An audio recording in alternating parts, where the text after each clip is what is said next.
தமிழ் சுருக்கெழுத்து முதுநிலை December 1983. Start. தலைவர் அவர்களே, மக்கள் எல்லோரும் நல்வாழ்வு வாழ வேண்டும் என்று அனைவரும் அடிக்கடி எடுத்து சொல்லி வருகிறோம்.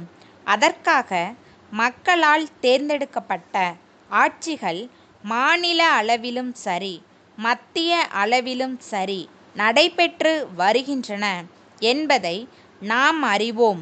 5 ஆண்டுகளுக்கு ஒரு முறை தேர்தல் நடைபெற்று மாநில சட்டமன்ற உறுப்பினர்களும் நாடாளுமன்ற உறுப்பினர்களும் தேர்ந்தெடுக்கப்படுகிறார்கள். இந்த உறுப்பினர்கள் மக்களுடைய தேவைகளை அறிந்து அவற்றை மன்றங்களில் அவ்வப்போது எடுத்து சொல்லி அரசாங்கத்தின் மூலம் நிறைவேற்ற கடமைப்பட்டு இருக்கிறார்கள். இதில் முக்கியமான ஒரு விஷயத்தை உங்களுடைய கவனத்திற்கு கொண்டு வர விரும்புகிறேன்.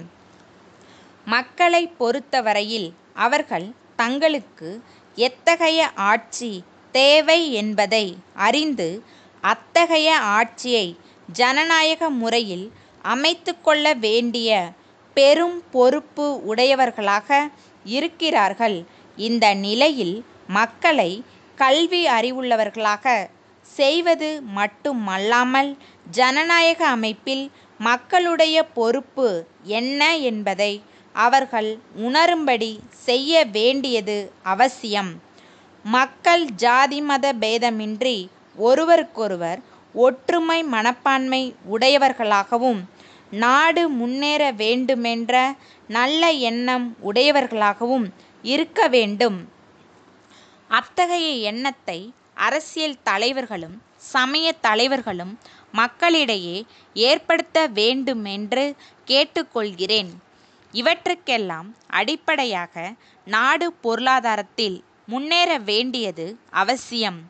பொருளாதார முன்னேற்றம் ஏற்பட வேண்டுமானால் தரிசாக உள்ள நிலங்கள் விவசாயம் செய்வதற்கேற்ற வகையில் மாற்றியமைக்கப்பட வேண்டும். அதற்கு இன்றியமையாதது நீர்ப்பாசன வசதியாகும். நீர்ப்பாசன வசதி செய்ய வேண்டுமானால் ஆறுகளின் குறுக்கே அணைகள் கட்டப்பட வேண்டும். ஏரி குளங்கள் முதலியவை ஆழப்படுத்துவதுடன் கரைகள் பலப்படுத்தப்பட வேண்டும். அப்போதுதான் மழை தண்ணீரை வீணாக்காமல் தேக்கி வைத்து பாசன வசதிகள் செய்து கொடுக்க முடியும். நில வளமும் நீர் வளமும் கால்நடையும் காட்டு வளமும் மனிதனுடைய நன்மைக்காக ஏற்பட்டிருந்தாலும் அவற்றை சரியான முறையில் பராமரித்து திட்டமிட்ட முறையில் பயன்படுத்தி கொள்ள மனிதன் கற்றுக்கொள்ள வேண்டும். அப்படி இல்லாமல் காடுகளை இஷ்டம் போல் அழித்துவிட்டால் வருங்காலத்தில் மனிதன் கஷ்டப்பட வேண்டியிருக்கும் என்பதை மறந்துவிடக்கூடாது. இயற்கை வளங்களை போற்றி பாதுகாத்து நல்ல முறையில் பயன்படுத்தாத காரணத்தால் பெரு வெள்ளத்தினால் சில பகுதிகளும் கடும் வறட்சியினால் மற்றும் சில பகுதிகளும் பாதிக்கப்பட்டு வருவதை பல சந்தர்ப்பங்களில் பார்த்து வருகிறோம். இயற்கை செல்வம் மனித சமுதாயம் முழுமைக்கும் பயன்பட வேண்டும் என்ற எண்ணம் எப்போதும் இருக்க வேண்டியது அவசியம்.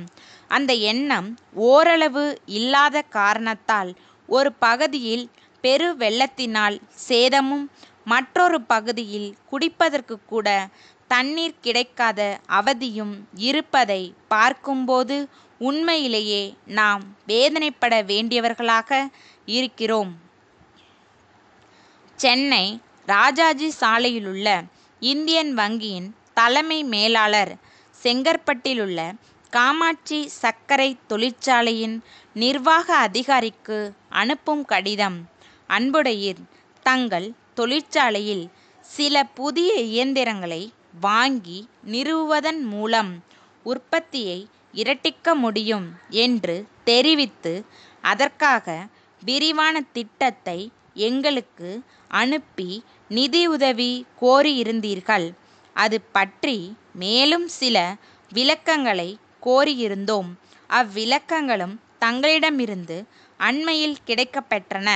தங்களுடைய விண்ணப்பமும் அத்துடன் இணைத்துள்ள ஆவணங்களும் பரிசீலிக்கப்பட்டு தாங்கள் கோரியிருந்த கடன் தொகையாகிய 20 லட்சம் ரூபாய் அனுமதிக்கப்பட்டுள்ளது என்பதை மகிழ்ச்சியுடன் தெரிவித்துக் கொள்கிறோம். மேலும் எங்களுடைய தொழில் அபிவிருத்தி துறை அதிகாரிகளும் தங்கள் தொழிற்சாலையை நேரில் பார்வையிட்டு அவர்களுடைய அறிக்கையை தந்துள்ளார்கள். அந்த அறிக்கையையும் கருத்திற்கொண்டே மேற்படி கடன் தொகையை வழங்க நாம் முன்வந்துள்ளோம். இத்துடன் இணைக்கப்பட்டுள்ள ஆவணங்களை பூர்த்தி செய்து எங்களுக்கு திருப்பி அனுப்பினால் கடன் தொகைக்குரிய காசோலையை உங்களுக்கு அனுப்பி வைக்க முடியும். தங்கள் நம்பிக்கையுள்ள